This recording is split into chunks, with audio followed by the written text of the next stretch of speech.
룻기 4장 7절 옛적 이스라엘 중에는 모든 것을 무르거나 교환하는 일을 확정하기 위하여 사람이 그의 신을 벗어 그의 이웃에게 주더니 이것이 이스라엘 중에 증명하는 전례가 된지라.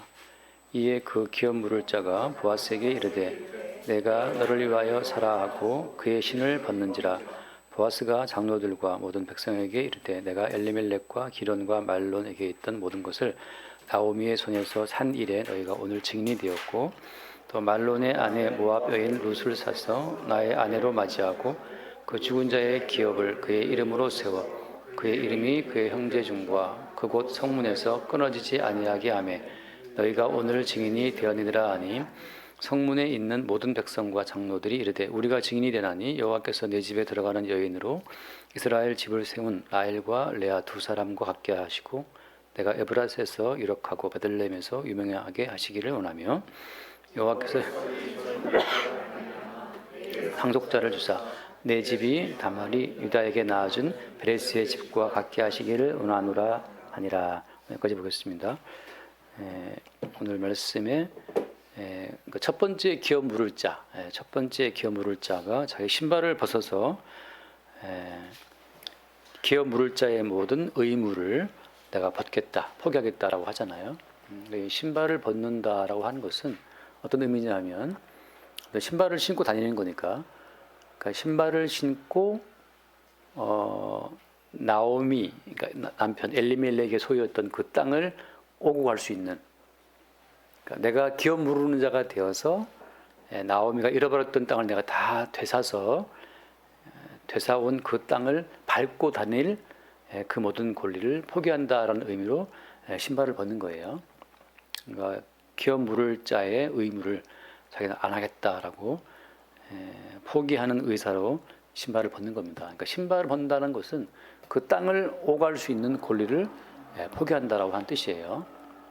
근데 이제 이 신발 벗는 이 이야기가 처음 나온 것은, 잠깐 말씀 얼른 출애굽기 말씀을 먼저 보면 출애굽기 3장 4절을 보면 출애굽기 3장 4절 유명한 이야기죠. 3장 4절 여호와께서 그가 부르고 돌이켜 오는 것을 보신지라 하나님이 떨기나무 가운데서 그를 불러 이르시되 모세야 모세야 하시매 그가 이르되 내가 여기 있나이다. 같이 봐요. 하나님이 이르시되 이리로 가까이 오지 말라. 내가 선 곳은 거룩한 땅이니 네 발에서 신을 벗어라.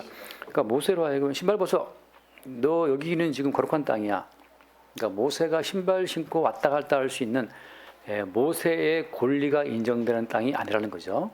그러니까 신발 벗으라고 하는 그 말은 여기 내 땅이다. 내 거룩한 땅이기 때문에 너는 여기에 신발 신고 왔다 갔다 할 권리 없어. 그걸 보여주는 거예요.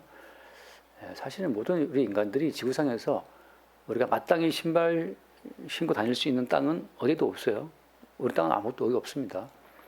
사람이 죽으면 어때? 신발 신겨 볼게요. 사람이 죽고 관에 집어넣을 때 신발 신기고 루이비통 신발 신겨서 관에 넣습니까? 사람이 죽으면 신발 맨발로 관 속에 넣잖아요. 그러니까 지구상에서 우리가 신발 신고 다닐 수 있는 그런 권리 있는 땅은 어디에도 없어요. 그러니까 이제 모세로 하여금 야 네가 사는 곳은 거룩한 땅이다. 신발 벗어라 하고 말씀하시는 거죠. 그런 똑같은 원리로 여호수아 말씀 보면 여호수아 5장 13절 여호수아 5장 이거 사실 이렇게 시간 끌고는 아니긴 한데 잠깐 일단 아무튼 한번 나왔으니까 보고 5장 13절을 보면 여호수아가 여리고에 가까이 이르렀을 때 눈을 들어 본즉 한 사람이 칼을 빼어 손에 들고 앉아 서 있는지라. 여호수아가 나아가 그에게 묻되 너는 우리를 위하느냐 적들을 위하느냐. 14절 그가 이르되 아니라 나는 여호와의 군대 대장으로 지금 왔느니라 하는지라. 여호수아가 얼굴을 땅에 대고 엎드려 절하고 그에게 이르되 내 주여 종에게 무슨 말씀을 하려 하시나이까. 여호와의 군대 대장이 여호수아에게 이르되 내 발에서 신을 벗으라. 내가 서는 곳은 거룩하니라 하니 여호수아가 그대로 행하니라. 그러니까 너 신발 벗어라. 왜냐하면 네가 서 있는 곳은 거룩한 곳이야. 그 말은 무슨 말이냐? 더 이상 이제 네가 싸우는 전쟁이 아니야.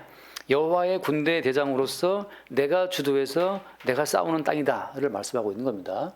인생이라고 하는 것은 우리의 힘과 지혜로 싸워서 얻을 수 있는 땅은 한 평도 없어요. 모든 것이 주님이 싸워서 주님이 이기신 주님의 전쟁 결과, 주님의 전리품으로 우리에게 주어지는 선물이라고 하는 거죠. 그러면 이제 우리가 신발 신고 다닐 수 있는 땅은 내 힘으로 싸워서 내가 정복해서 내가 얻은 땅이라 해야 되는데, 야, 이 땅은 네 힘과 네 무력으로 싸워서 이겨서 획득해가지고 다닐 수 있는 땅은 아니니까 신발 벗어라, 그 말입니다.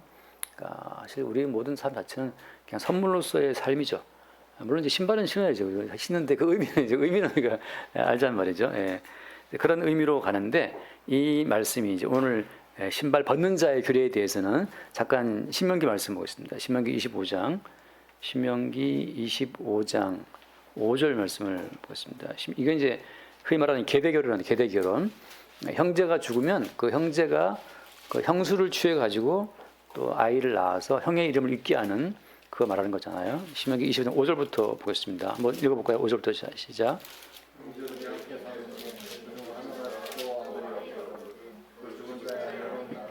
타인에게 시집가지 말 것이요 그의 남편의 형제가 그에게로 들어가서 그를 맞이하여 아내로 삼아 그의 남편의 형제된 의무를 그에게 다 행할 것이요 그 여인이 낳은 첫 아들이 그 죽은 형제의 이름을 잊게 하여 그 이름이 이스라엘 중에서 끊어지지 않게 할 것이다.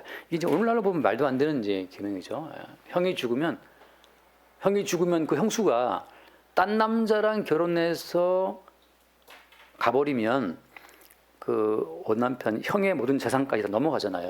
그러니까 이스라엘은 언약 가운데 주어진 땅이기 때문에 이걸 마음대로 그 땅을 포기하면 안 됩니다. 그냥 주신 그 땅의 취지를 지켜야 되기 때문에 그래서 동생이 형수를 취해서 아들을 낳아서 그 아들을 형의 이름으로 대를 잇게 하는 거죠. 이게 이제 대를 계승한다는 데서 계대 결혼의 법이 신명기에 정해져 있는 겁니다. 뭐 때문에 이렇게 하는 거예요? 그 형의 이름이 이스라엘 중에서 끊어지지 않게 할 것이다. 그러니까 형의 이름을 보존하는 것이 이것이 목적인 거예요. 그렇게 이어지는데 이것이 싫다. 난 싫어. 왜 내가 내 아들을 낳아서 형의 이름을 대를 잇게 하냐고. 난 내가 낳은 아들, 내가 낳아서 내 이름으로 내 아들을 이렇게 잇게 할 거야. 그렇게 하는 사람들은 그걸 싫어하겠죠. 그래서 7절 말씀, 7절. 그러나 그 사람이 만약 그 형제의 아내 맞이하기를 즐겨하지 아니하면 그 형제의 아내는 그 성문으로 장로들에게 나가서 말하기를 내 남편의 형제가 그 형제의 이름을 이스라엘 중에 잇기를 싫어하여 남편의 형제된 의무를 내게 행하지 아니하나이다 할 것이요. 8절 같이 봐요. 그 성읍 장로들은 그를 불러다가 말할 것이며 그가 이미 정한 뜻대로 말하기를 내가 그 여자를 맞이하기를 즐겨하지 아니오라. 그러니까 형수가 되게 못생겼거나 뚱뚱한 이거 있었겠지. 아무튼 싫다 이거예요. 그러니까 9절 말씀에 그의 형제의 아내가 장로들 앞에서 그에게 나와서 그의 발에서 신을 벗기고 그의 얼굴에 침을 탁 뱉으며 탁은 없습니다. 뱉으며 이르기를 그의 형제의 집을 세우기를 즐겨 아니하는 자에게는 이같이 할 것이라. 이스라엘 중에서 그의 이름을 신 벗긴 받은 자의 집이라 부를 것이다. 이렇게 해서 이스라엘 중에서 어떤 권리를 잃어버린 자로 취급하는 거죠. 지금 너의 개인적인 결혼 생활, 너의 개인적인 좋아하는 여자와 살아가는 그 삶, 너의 개인적인 아들을 잊는 거, 그게 의미 없다는 거죠. 너의 생식 기능이라고 하는 것은 이스라엘 집에 언약으로 주신 그 이름을 잊는 것이 목적이다. 이렇게 말씀하니까 이게 지금 우리 볼 때는 정말 너무 억지스럽잖아요. 왜 내가 형의 이름을 이어야 되고 왜 내가 내 씨를 형수한테 줘가지고 형의 가문을 잊게 하고 나는 뭐냐 말이에요. 이렇게 말하게 되면 여기 말씀처럼 침뱉음 당하고 신발 벗김 당하고 대대로 이스라엘 중에 그의 이름은 신벗김 받은 집이라는 이렇게 부를 것이라는 치욕을 당한다고 하는 거죠. 그 어떻게 보면 참 또 프라이버시 사생활 자체가 의미가 없잖아요. 시집사님 요즘에 연애 하면 안 되는데 연애로 재밌다 그러시는데 이게 지금 우리 개인의 사적인 하고는 주님 아무 상관이 없어요. 결혼을 하든 뭐 하든 간에 우리의 개인적인 어떤 자리는 설 자리가 없습니다. 그냥 다 주님께서 하신 일을 나타내고 보이기 위한 방편으로 주어진 결혼이고 주어진 출산이고 다 그렇게 되는 거죠. 그러니까 우리가 성경을 볼 때 내 세계의 확장을 위해 성경을 끌어 들어온다. 이게 얼마나 바보 같은 짓이에요. 성경은 우리 개인의 사적인 세계를 인정하지 않아요. 오히려 우리를 다 끌어다가 그리스도 예수의 세계로 끌어들이는 거지. 이 성경의 자원을 가지고 내 세계를 확장한다? 그거는 마귀적이라고 하는 겁니다. 그건 태초에 옛뱀이 아담과 하와를 유혹할 쳤었던 방식이잖아요. 근데 신앙에 들어오게 되면 살든지 죽든지 가난하든지 부하든지 내 씨를 잇든지 말든지 모든 것은 이스라엘 집의 이름 있게 하지 말하면 그리스도 예수의 이름으로 세워지는 그 나라를 위한 방편으로 우리의 모든 자원이 흡수된다는 사실을 보여주고 있는 거예요. 그러니까 여러분 우리의 개인적인 자리는 없어요. 그러니까 좀 존재의 가벼움이잖아요. 나 이걸 알아서, 내가 배워서, 내가 실천해갖고 난 이런 인격자가 돼야지. 그렇게 무겁게 어떤 내 인생의 짐을 질 필요가 없어요. 따로 내가 만약에 내 아내가 재산이 한 100억쯤 된다면 따로 내가 뭐 내 계좌를 가질 필요 있습니까? 그냥 아내 카드 하나 받아가 쓰면 되지. 그 우리 유명한 감독 장항준이라는 감독이 지금이야 뭐 천만 영화 찍었지만 그 사람 늘 자랑거리가 나 그 아내 이름 뭐더라? 나 남편이라는 게 김은희 남편이라고 자랑이었잖아요. 그 김은희 카드 쓰고.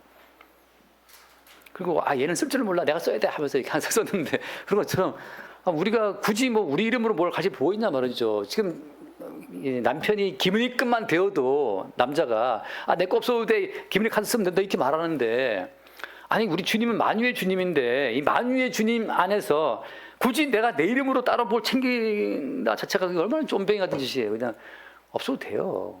만유가 주님 건데. 그 거룩, 우리의 거룩이 아무리 뭐 금식한다 해도 우리의 거룩이 좋아지겠습니까? 우리의 거룩은 함량 미달, 불량품인데 우리의 거룩 집어치워, 우리의 성화 집어치워. 아무리 성화한다 하더라도 주님 보시기엔 불량품인데 주님이 십자가의 피로 죽으심으로 이루어 놓으신 그 성취의 100%그 순결무구한 효력을 주시겠다는데 그걸로 살면 되지. 내 개인의 의로 챙겨봐야 뭐 하겠어요. 우리 개인의 의는 아침에 좋아도 저녁에 확 나빠지는 건데. 문사님도 그렇잖아요. 그죠? 우리 뭐 잠깐 좋았다가 또 열받잖아요. 또 오후 되면 그렇단 말이죠. 피곤하면. 문사님이 제가 좀 많이 이렇게 하는데 감사합니다. 받아주셔가지고.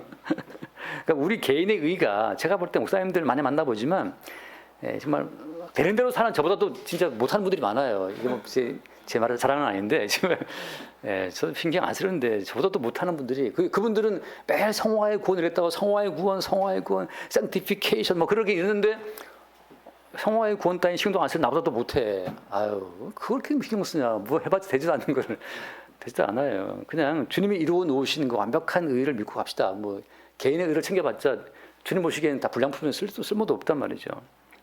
어쨌거나 그런데 그러니까 남자의 생식 기능까지 주님께서는 그 이름으로 세우실 그 나라의 용도로 쓰시는 분이지 사적인 내 씨, 사적으로 내 와이프 뭐 이런 걸 자체를 주님 인정하지 않아요. 이게 참 어떻게 얼마나 이게 뭐라고 표현해야 됩니까? 이게 어떤 장벽이 없단 말이에요. 주님 안에서는.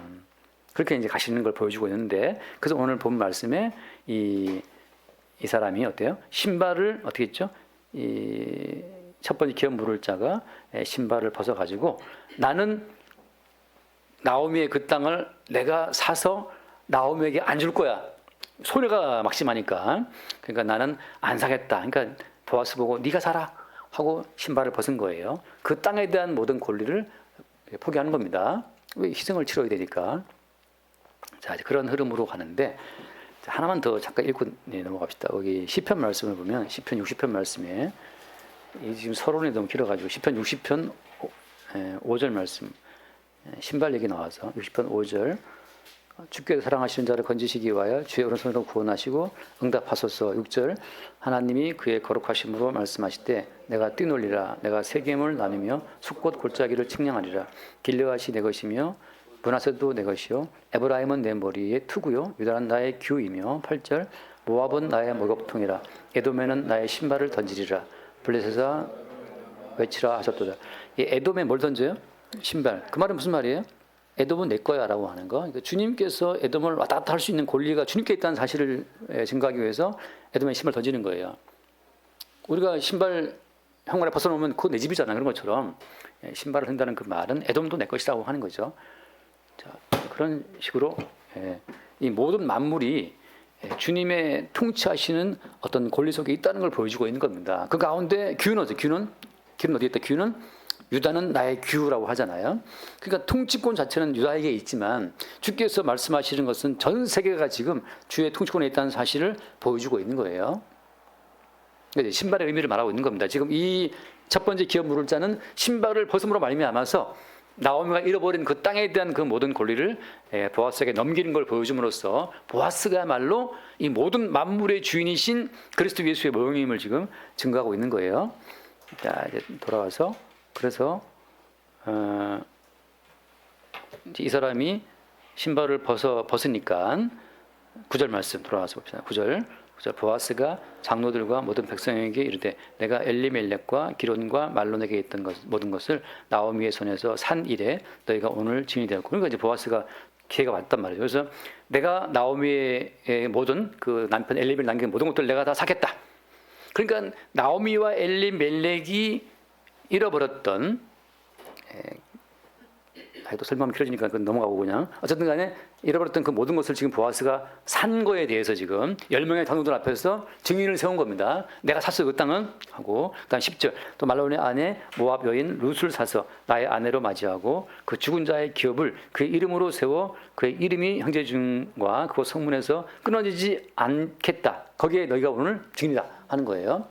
그러니까 원래는 사실은 이 죽은 여자 룻을 아내로 맞이한다고 하는 것은 이것은 원래 친형제가 해야 될 일입니다. 아까 신명기 말씀처럼 형이 죽으면 동생이 형수를 취해서 아들을 낳아서 형의 이름을 잇는 거잖아요. 그래서 원래 이거는 형제 가운데 해야 될 일인데 지금 보아스가 말론의 동생도 아니고 말론의 형제가 아닌데 지금 어때요? 보아스는 한 발 더 나아가서 마치 친형제가 죽어서 형제가 남긴 형수를 취하듯이 지금 보아스는 하고 있는 거예요. 이건 율법의 요구 이상을 확 넘어가는 겁니다. 학자들이 여기서 볼 때, 보아스 오바했다. 보아스 형제도 아닌데 왜 형제도 아닌데 형제인 것처럼 왜 룻을 취해가지고 죽은 자의 말론의 이름을 잊게 하냐 이렇게 하는 분들이 있단 말이죠. 여러분 제발 예수를 믿고 율법을 잘 됐다 할 것 같으면 가능하면 율법보다 더 나가시기를 바랍니다. 제가 이 복음의 자유를 말하니까 다들 사람들이 자유다 하고 이제 막 정말 그야말로 그 개판 오븐으로 나가려는 분들도 있어요. 제 말은 무슨 말인가 하면 11시 예배 시간이라면 10시 한 반까지 오시고 율법 이상으로 나가면 좋다 이거죠. 점심 봉사 한 번 하라 그러면 한 두세 번 나가지고, 율법은 한 번이지만 한 두 번 나가지고, 알아들으셨습니까? 통과. 그러니까 율법으로 하면 다 열심히 막 죽도록 하는 분들이 율법에서 이제 끝났다, 주님이 자유케 하셨다, 복음 자유를 말하게 되면 완전히 늘어져 갖고 이제는 이제 아무것도 안 하는 분도 있어요. 근데 보아스는 어때? 보아스는 율법에서 자유로운 자였지만 율법 이상을 질러버린 자가 보아스예요. 근데 그건 이제 다시 엄밀히 말하면 그리스도 예수를 보여주는 그림자기도 그렇게 하는 건데, 우리가 사랑하면 사랑하는 사람이 내게 요구하는 것보다 그 이상을 하는 걸 기뻐하잖아요. 요즘 최수사님 많이 공감하실 것 같아요. 그래서 뭐 사랑하는 여인이 하나 요구하면 그래 하고 두 개를 줄 그 마음이 있잖아요. 지금은 그렇죠. 좀 지나면 이제 귀찮다 이럴 수도 있는데 지금은 그렇다 이거죠. 사랑은 이제 그런 율법을 넘어서는 거죠. 지금 보아스가 지금 약간 오버하고 있어요. 형제도 아닌데 형제의 의무까지 지금 지는 겁니다. 그래서 룻을 사서 아내를 맞이하고 죽은 자의 기업을 그 이름으로 잊게 하겠다. 증인이다. 자, 근데 이제 오늘 제가 말한 핵심, 오늘 본문은 이거 11절 말씀인데, 이 성문에 있는 백성과 장로들이 이 보아스와 룻에게 하는 이 축원이, 이 축복 기도가 좀 너무 엄청나서 함께 봐요. 11절.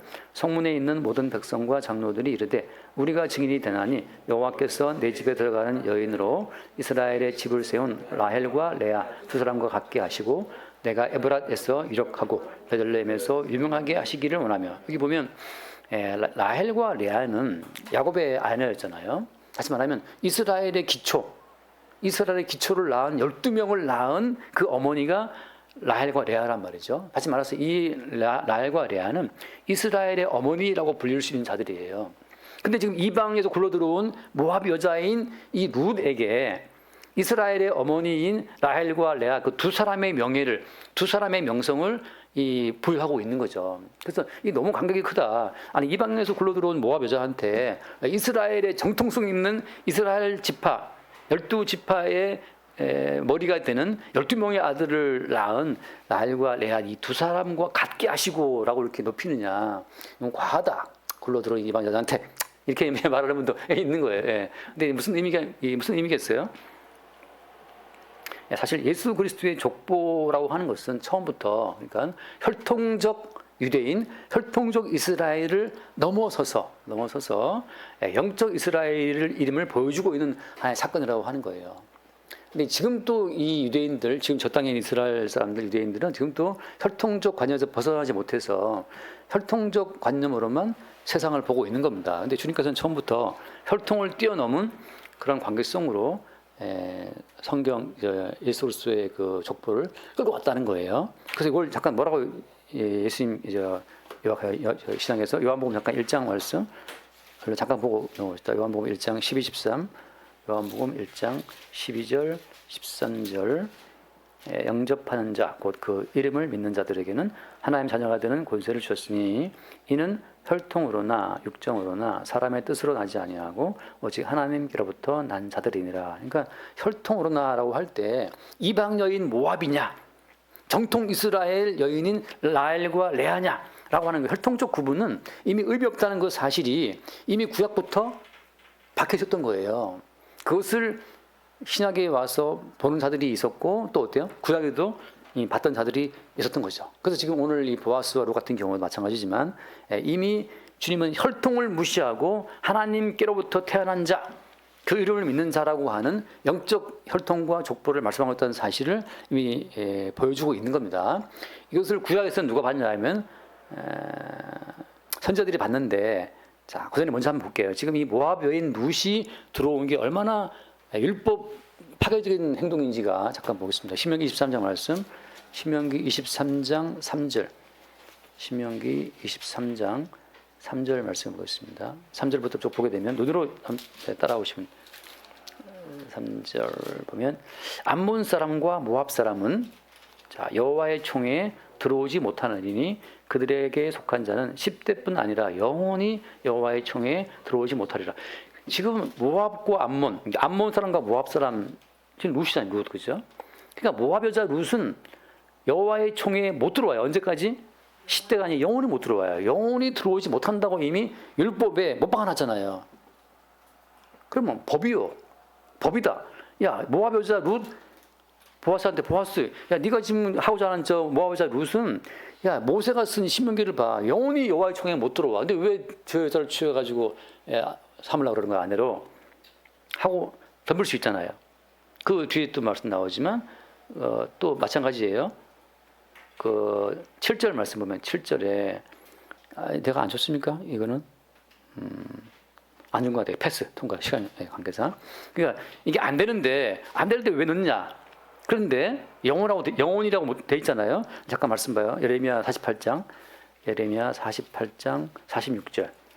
예레미야 48장 46절을 보면 이미 이 모세오경이나 율법 자체가 선지자에 의하게 되면 다른 관점으로 보이기 시작합니다. 48장 46절 볼까요? 모압이여 내게 화가 있도다. 그모스의 백성이 망하였도다. 내 아들들은 사로잡혀갔고 내 딸들은 포로가 되었도다. 같이 봅시다. 그러나 내가 마지막 날에 모압의 포로를 돌려보내리라. 여호와의 말씀이니라. 모압의 심판이 여기까지니라. 이 보면 영혼이 못 들어오나고 돼 있는데 예레미야 선지자가 딱 보니까 여호와의 총회, 여호와의 회의에 천상회 회의에 딱 참여해서 보니까 모압의 포로됨이 끝날 때가 있는 거예요. 모압의 심판이 여기까지다. 그 대표적인 케이스가 모압 여인 룻이 이스라엘 총회에 들어오게 되는 사건이라고 하는 거예요. 다시 말해서 선지자의 안목은 땅의 안목이 아니고 율법의 안목이 아니고 여호와의 회의에 참여한 천상세계의 안목이기 때문에 율법적인 그 한계를 넘어서고 있는 거예요. 그래서 율법에 의하면은 영원히 못 들어와 모압 자식들은. 근데 이미 예레미야는 봤어요. 모압의 심판이 여기까지구나. 라고 해서 역사 가운데 모압 여인 룻이 보아스의 와이프가 되어 이스라엘에 들어오는 사건이 벌어지고 있다고 하는 거예요. 그 한번 펼쳐있으니까 지금 ADM 넘어갑시다. 이런 흐름인데 그러면 여기서 이제 신명기에 명확히 나와 있는 혈통적 암몬과 모압은 여호와의 총회에 못 들어온다고 하는 그 모든 말씀이 어떻게 예레미야가 봤을 때는 여기까지 들어오네라고 하는 여기까지다라고 하는 여기까지라고 하는 그 모압의 심판은 여기까지라고 하는 이 사건 자체가 도대체 이 사이에 어떤 사건이 숨어 있는 겁니까? 그렇죠. 답은 이제 바로 그냥 십자가 사건에서 이제 답은 나왔고 이제 과정이 나와야 되니까 어떤 과정으로 십자가 사건이 모압의 심판을까지 다 끝낸 것이냐라고 하는 것이 나와야 되는 거죠. 그래서 성경에서 약간 두꺼운 얘기도 하고 그래서 잠깐 말씀을 먼저 볼게요. 요한복음 5장을 말씀을 먼저 보면 요한복음 5장 19절 말씀. 요한복음 5장 19절. 자, 그러므로 예수께서 그들에게 이르시되, 이 정말 엄청난 말씀을 지금 하신 거예요. 내가 진실로 너희에게 이르노니 아들이 아버지께서 하시는 일을 보지 않고는 아무도 스스로 할 수 없나니 아버지께서 행하시는 것을 아들도 그와 같이 행하니더라. 그 다음 1절 말씀. 아버지께서 아들을 사랑하사 자기가 행하시는 것을 다 아들에게 보이시고 또 그보다 더 큰 일을 보이사 너희로 놀랍게 여기게 하시리라. 아버지가 행한 것보다도 더 큰 일들을 아들로 하여금 하게 함으로써 너희들이 그것을 보게 할 것이다 하는 거죠. 이 말을 들은 유대인들은 정말 혈압 올라가서 죽을 지경이에요. 왜냐하면 자기들이 볼 때는 하나님 아버지, 하나님이 그 광대가 크신 분인데 나사렛 촌놈 33살 먹은 저 청년이, 저 총각이 하나님을 아버지라고 부르면서 아버지가 행한 것보다 더 큰 일을 내가 보일 거야 이렇게 말하고 있으니까 정말 저거 떨어지고 싶은 거죠. 아니, 저 무슨 말도 안 되는 일을 하고 있어. 그러면서 21절 아버지께서 죽은 자들을 이렇게 살리신 것 같이 아들도 자기가 원하는 자들을 살린다.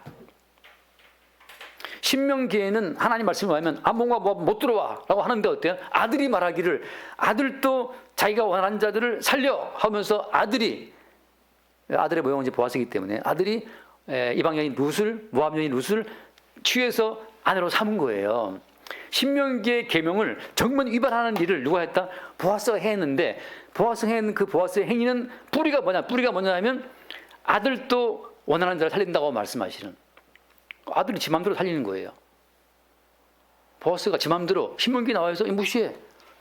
신명기에 암몬과 못 들어온다고 나는 이 여자를 나를 취할 거야 하고 지 맘대로 취한 거예요. 근데 그것이 그 뿌리는 아들도 자기가 원하는 자들을 살린다. 근데 이게 엄밀히 말하면 아들 마음대로 한 것이 아니고 어때요? 그 다음 말씀 22절 아버지께서 아무도 심판하지 아니하시고 심판을 다 아들에게 맡기셨으니 이건 아버지와 아들 사이에 약속 가운데 된 일이라고 하는 거죠. 약속이에요. 약속은 뭐고 언약은 뭡니까? 약속이 먼저예요, 언약이 먼저예요? 왜요? 막 던지신 것 같은데. 네, 약속이 먼저입니다.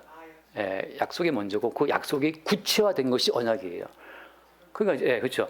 우리가 말로 그 약속 자체를 말로 표현할 수도 있고 글로 표현할 수도 있고 무슨 십자가 쪼개서 정표할 수도 있는데 아무튼 언약은 다양하지만 약속은 원래 그 뿌리고 원천이라는 말이에요. 근데 창세전에 아버지와 아들 사이 약속에 근거해서 역사 가운데 수없이 많은 언약이 있었어요. 그래서 뭡니까? 노아 언약, 아브라함 언약, 무슨 다윗 언약이 무수히 많단 말이죠. 근데 그 언약은 다 뿌리가 어디 있어요? 창세전 아버지와 아들 두 명 약속에 근거한 것들이에요. 창세전 역사 이전에 계시의 세계에서 아버지와 아들의 약속이 지상에서 시대를 따라서 역사적인 공간과 시간을 따라서 인물을 따라서 약속으로 구체화되어 드러나는 거거든요. 그러니까 이미 아버지와 아들 사이에서는 이미 약속이 돼 있는 문제가 보아스의 언약으로 이방 여인 룻 안 된다고? 나는 저 아들을 취할 거야. 그 누구도 아무도 그 신명기 말 들이대면서 야 보아스야 신명기 나와 있어. 네가 모세보다 큰 자냐 이렇게 덤빌 수가 있을 법한데 아무도 안 덤비고 보아스 결정에 다 축복하고 있는 거예요. 시인 것처럼. 이것은 아버지와 아들의 약속이 그 시대의 언약으로 구체화될 때는 아무도 반기를 못 들어요. 다윗 언약이 왜 무섭냐 하면 그 이스라엘 가운데 12지파가 굉장하게 있잖아요. 12지파 아무도 다윗의 왕됨을 제어를 못해요. 모두가 다 다윗의 왕을 인정해줘요.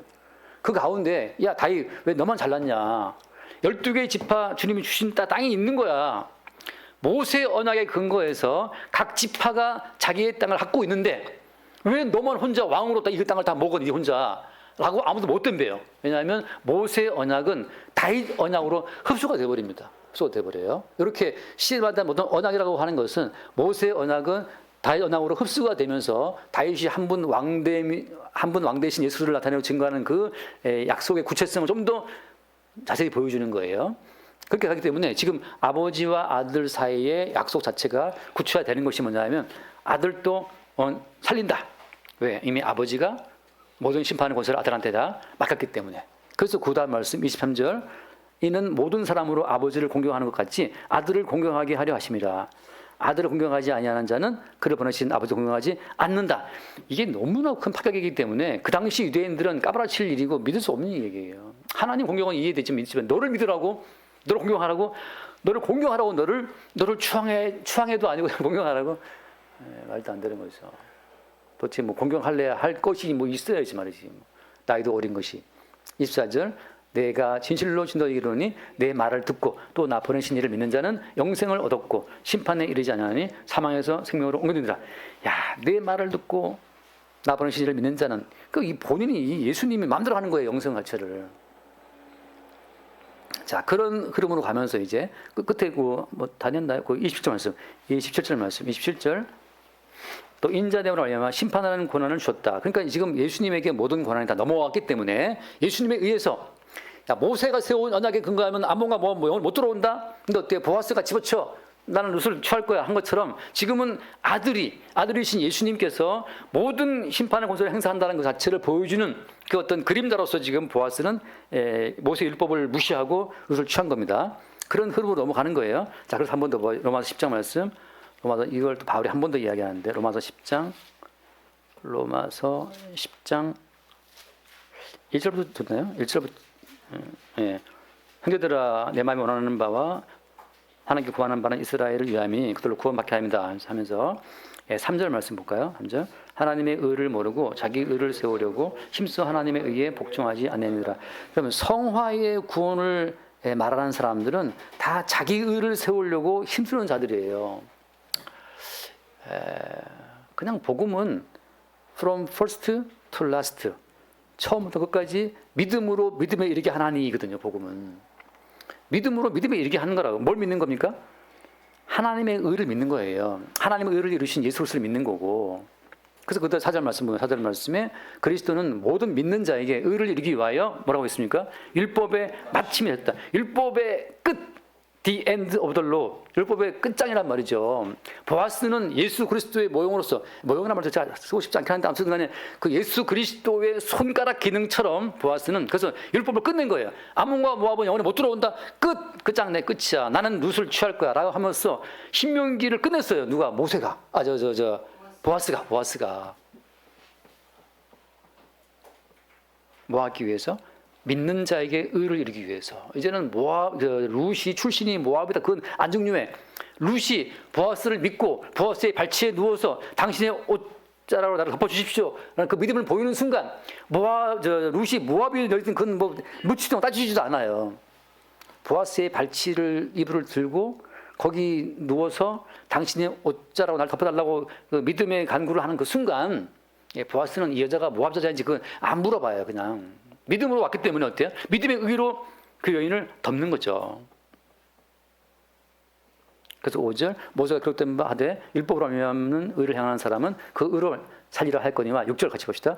믿음으로 말미암는 의는 이같이 말하는데 내 마음에 누가 하늘에 올라가겠느냐 하지 말라 하니 올라가느냐 하면 그리스도를 모셔 내리는 것이다. 그리스도께서 율법의 모든 요구를 다 이루시고 하늘로 올라가서 하나님 아버지로부터 약속된 성령을 받은 거란 말이죠. 어떤 성령을?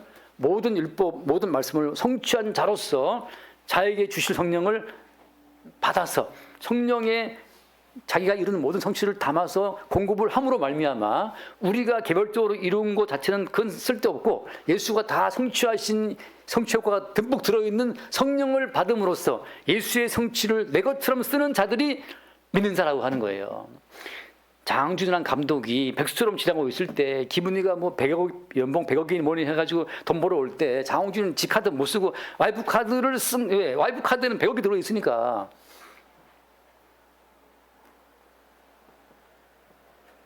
문사님이 요즘 일하고 싶어도 일이 없는 백수잖아요. 근데 뭐 약간 박사님이 야 친구야 하고 이게 카드 써 카드 줬다면 카드 이게 뭔가 뭐 시꺼먼 카드야 이게 뭐 블랙 카드인데. 뭐 한 100억이 들어있단 말이죠. 그럼 뭐 내 건 아니지만 막 지르지 막 쓴단 말 그런 것처럼 이게 상상의 얘기입니다. 지금 박사님 또 지금 조금 시달리고 있어요. 그렇게 뭐 이렇게 어렵지 않은 것 같아요. 삼성 그걸 괜히 팔아가지고 좀 더 갖고 있었으면 지금 몇 배인데 그런 것처럼 지금 예수께서 이루어 놓으신 그 성취가 너무 완벽하기 때문에 충만하기 때문에 우리의 이름으로 따로 뭘 이렇게 깨작깨작 뭐 이렇게 누추한 걸 쌓아놓을 필요가 없어요. 다 이건 누추한 넉마 같은 거라고. 그냥 예수님이 이루신 완벽한 의를 성령에 듬뿍 담겨 있는 그 의를 우리는 받음으로써 하나님 보시기 의로운 자로 인정되는 거예요. 그게 믿음으로 믿음에 이르게 한다는 거죠. 우리가 우리의 개인적인 의를 챙기는 순간 마치 예수님의 의에 부족함이 있는 것처럼, 마치 그냥 빈약한 한도 30만 원짜리 카드 쓰겠다 그러면 뭐 김은희 카드가 100억이 있는데 그걸 무시하는 거잖아 말이죠. 그러니까 이 30만 원짜리 그거 있나? 그건 그냥 버리고 아이폰 카드 쓰는 것처럼 우리는 예수 그리스도의 카드 쓰고 그 이름으로 쓰면 되는 거예요.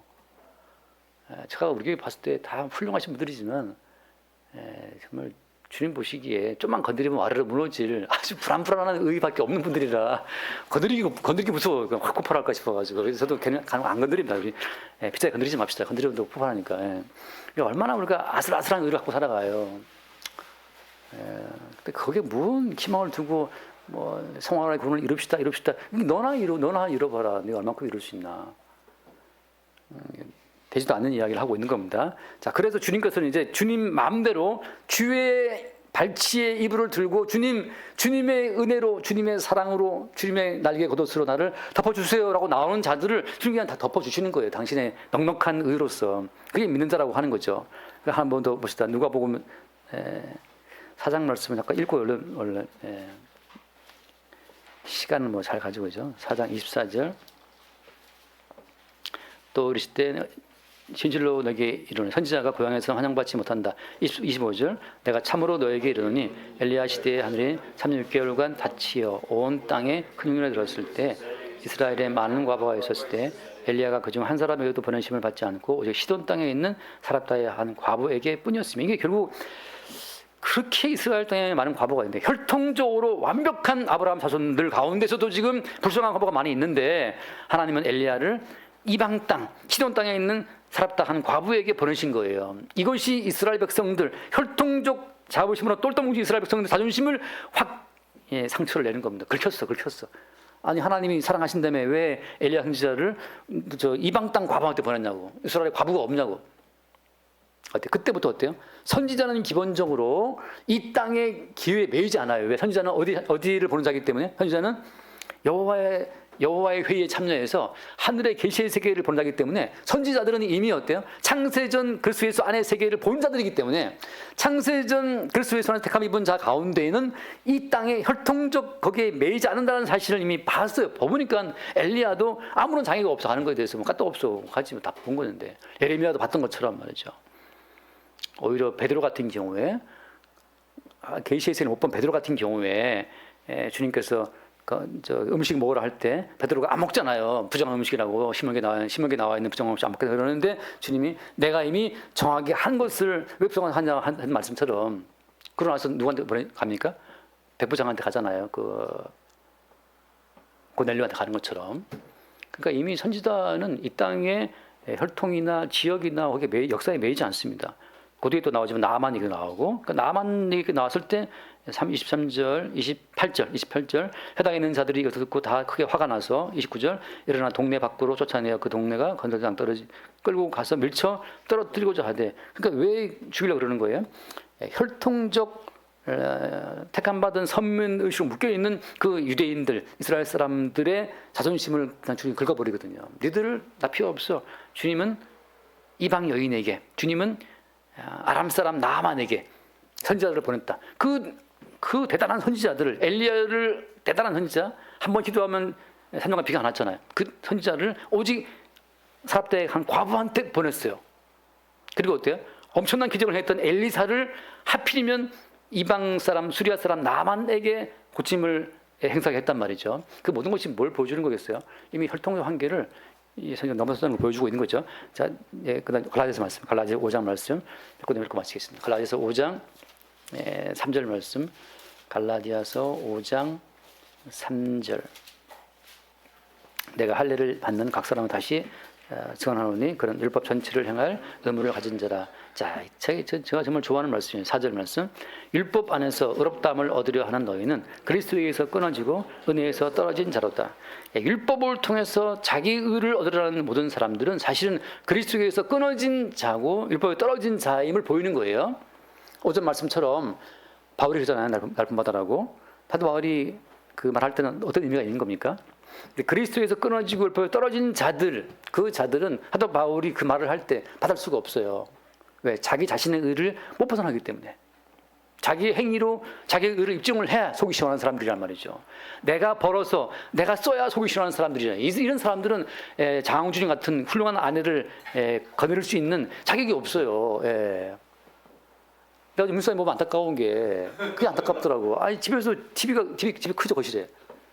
TV를 안 보신대요. 본인 방에 계시다가 집이 나와 그냥. 아니 본인이 벌어서 본인이 다 장만한 그 집 다 거긴데 왜 그냥 거기서 그냥 소파에 그냥 대따라 뻗어가지고 내 집이다 이래야 되는데 요즘 돈 못 벌어준다고, 요즘 돈 안 벌어준다고 그냥 이렇게 기죽고 계시는 거예요. 그러면은 장홍준이는 기분이가 벌어다 주는 걸로 몇 년을 버텼는데 그냥 내 거라고 나 같으면 그럴 것 같은데 집에서 그냥 넷플릭스 보면서 들어놓을 것 같은데 워낙 반듯하신 분이라서 이게 쉽지 않은 거예요. 우리는 내가 벌어서 내가 사는 자들이 아닙니다. 자신 여러분이 뭐라도 해서 여러분이 벌어서 지금까지 인생을 끌어왔습니까? 진짜 은혜에서 끊어진 자예요. 가만히 보면 내가 벌어서 내가 번 것만큼 살았다? 그 사람은 자기 행위를 믿는 것밖에 없어요. 근데 돌아보세요. 돌아보시란 말이죠. 정말 내가 번 것이냐? 내가 이래서 그 벌 수 있는 건강이나 벌 수 있는 지혜나 벌 수 있는 그런 직업이나 환경이나 그 모든 것 자체가 다 모든 것이 구비되어 준비되어 내게 떨어진 것이지 내가 그 회사를 만들었습니까? 내가 내 건강을 만들었습니까? 모든 것이 주님 주신 은총의 선물로서 움직여진 결과란 말이죠. 내가 해서 할 수 있는 게 뭐가 있어요? 그래서 내 행위로 내 인생을 책임다는 이 사람들은 그리스도께서 이루어놓으신 그 풍족한 은혜를 믿음으로 누리지 못하는 사람들이기 때문에 그리스도에서 끊어졌다는 표현을 쓰는 거예요. 그 다음 5절 우리가 성령으로 믿음을 따라 의의 소망되는 우리 같이 봐. 6절 말씀 그래서 예수 안에서는 할례나 무할례나 효력이 없을 때 사랑으로서 역사하는 믿음뿐이다. 할례나 무할례는 왜 따지는 겁니까? 내가 주체가 되어서 이 행위를 내가 하면 의롭게 되지 않을까? 이거 하면 주님이 싫어하시지 않을까? 내가 주체가 되어서 뭔가 결정하려는 할 때 할례나 뭘 따지게 되잖아요. 11조를 할까 말까? 11조를 써야 되나 말아야 되나? 그 자체가 어때요? 아무 효력이 없어요. 효력은 뭐냐? 사랑으로서 역사하는 믿음이에요. 다시 말해서 주님이 우리를 사랑함으로 주시는 믿음이고 반대로 어때요? 우리도 주님을 사랑함으로써 믿음의 행실을 보이는 거고. 이미 뭐 지나간 논쟁이긴 하지만 11조가 있냐 없냐 이러면 그거 진짜 이건 지금은 유치하잖아요. 용준 형제가 항상 11조라는 용어로 헌금을 보내잖아요. 용준 형제가 이미 알고 있는 거예요. 11조를 하든 안 하든 10에 100을 하든 10,000을 하든 그게 아무 의미가 없고 그리스도 예수를 믿는 믿음밖에 없다는 사실을 알고 있으니까 그 용어에 매이지 않는 거죠. 할례 받을까 안 받을까 거기에 매이지 않으니까 바울이 디모데에게는 할례를 행하게 하고 디도는 할례 받지 않게 하고 자유로운 거예요. 11조를 하든 12일을 하든 거기에 용어에 매일 것도 없어요. 어떤 사람들은 우리는 11조 안 합니다. 믿음대로 이미 주님이 다 완성했습니다. 우리는 안 합니다. 그걸 자랑으로 알아요. 10의 1조를 쓰든 영어로 하든 그게 무슨 의미가 있냐고. 무슨 의미가. 그걸로 자기 자신을 정당화할 것 같으면 또 다른 율법인데 그것으로 나의 정당함을 근거를 삼는 순간 어때요? 또 다른 율법이 돼요. 복음도. 복음이 우리의 주체성을 박살낼 때 자유를 주고 복음을 주는 것이지 복음으로 내 정당성을 세우는 순간 딱딱한 주체가 되어서 우리에게 무거운 짐이 됩니다. 그래서 뭐 기필코 자기들은 11조 안 한다고 11조 쓰지도 않고 그 말하면 또 막 정죄해. 그 무슨 11조 할례나 무할례나 11조나 무 11조나 12조나 13조나 아무 의미가 없어요. 오직 주님께서 홀로 이루신 성취의 효력을 산다고 하는 그 믿음 가운데 있을 때는 매이는 것이 없죠. 매지 맙시다. 그래서 전 그냥 거기 있는 거 다 문수님 거니까 막 쓰십시오. 어디 딱 도서관 도망가지 말고. 하나만 더 읽고 하나만 더 읽어야 되나? 두 개만 더 읽고 마치겠습니다. 요한계시록 11장. 아까 잠깐 식사하다가 나온 이야기 있어갖고 얼른 잠깐 보고 오는 겁니다. 요한계시록 11장 7절 8절, 요한계시록 11장 7절. 그들이 그 증언을 마칠 때에 무적행으로부터 올라오는 짐승이 그와 더불어 전쟁을 일으켜 그들을 이기고 그들을 죽일 터인지 같이 18절. 그들의 시체가 큰 성 위에 있으리니 하면 소돔이라고도 하고 애굽이라고도 하니 곧 그들의 주께서 십자가에 못 박히신 곳이라. 예, 주님 못 박히신 예루살렘인데 주님 못 박히신 예루살렘이라고 하는 것이 어때? 영적으로 하면 영적으로 딱 보니까 소돔이고 애굽이에요. 자, 지금 이 땅에서 팔레스타인이 지금 이스라엘 땅 있잖아요. 이스라엘 그 땅은 소돔이고 애굽이에요. 이스라엘 땅, 지리적으로 그 땅 자체, 그 민족 자체 의미를 둘 필요가 전혀 없습니다. 지금 이스라엘 땅에 있는 그 유대인들이 애굽 사람이고 소돔 사람이에요. 그들이 오히려 이방인이란 말이죠. 영적으로 하면 그렇다는 거예요. 바울이 말하기를 혈통적 유대인이 아니요라고 뭐라고 했습니까? 이면적 유대인이란 말이에요. 이면적 유대인. 지금 시대는 그래서 이미 선지자는 이 아까 두 증인이니까 이미 이 두 증인은 천상의 회의에 참여해 보니까 혈통 자체가 의미가 없어요. 그래서 예수 그리스도의 모형으로 보아스는 신명기에 명문화되어 있는 규정을 그냥 찢어버리고 그냥 모압 여인 루스를 아내로 받아들이는 것처럼. 그리고 어때요? 그 베들레헴성 사람들이 또 어때요? 라헬과 레아에게 부여했던 그 의미를, 이스라엘의 건국의 어머니로서의 의미를 루스에게 덮어씌우는 겁니다. 이건 말도 안 되는 거예요. 이방 여자한테 이스라엘 건국의 어머니들의 이 명예로운 호칭을 주는 자체가 말이 안 되죠. 뭘 보여준다 그림입니까? 이것이 영적으로 하면 이방인이든 유대인은 그것이 아무 의미가 없어요. 오직 그리스도 예수로 말미암아 택함을 입은 자들이 영적인 유대인이고 영적인 이스라엘이고 영적인 어머니라고 하는 그 흐름을 지금 보여주고 있는 겁니다. 자, 그래서 마지막 끝으로 이제 사무엘하 15장 읽고 마치겠습니다. 15장 30절. 사무엘하 15장 30절.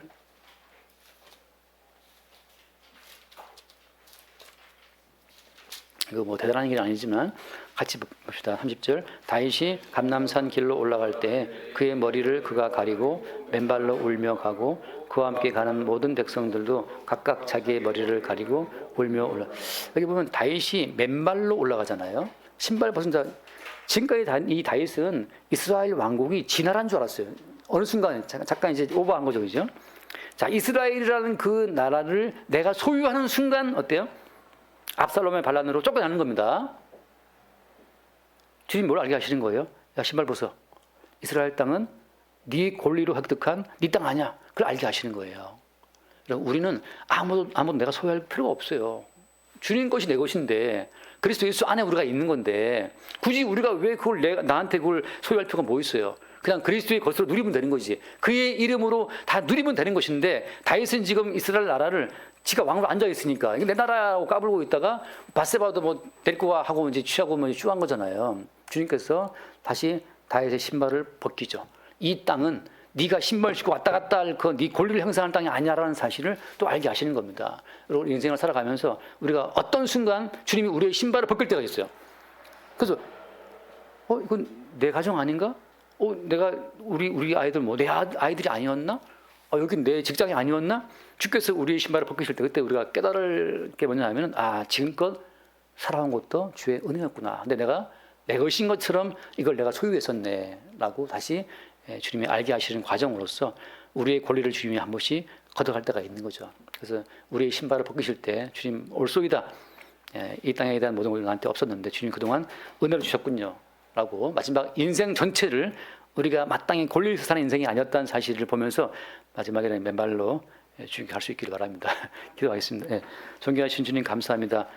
기업 물을 자 첫 번째 권리자가 신발을 벗어 권리를 포기함으로 율법이 포기했던 불안했던 그 모든 것들을 그리스도 예수께서 다 성취하시고 그리스도 예수 안에서 그 뜻대로 부르심을 입은 자들이 영원한 생명의 세계에 출입하게 됨을 말씀을 통해 보게 하시니 감사합니다. 우리의 모든 삶 가운데 아무 권리 없는 자들한테 오직 홀로 성취하신 주의 이름으로만 누릴 수 있는 아름다운 믿음의 권리 주신 은혜를 평생 감사하며 살아갈 수 있도록 인도하여 주옵소서. 우리 주 예수님을 기도드립니다. 아멘.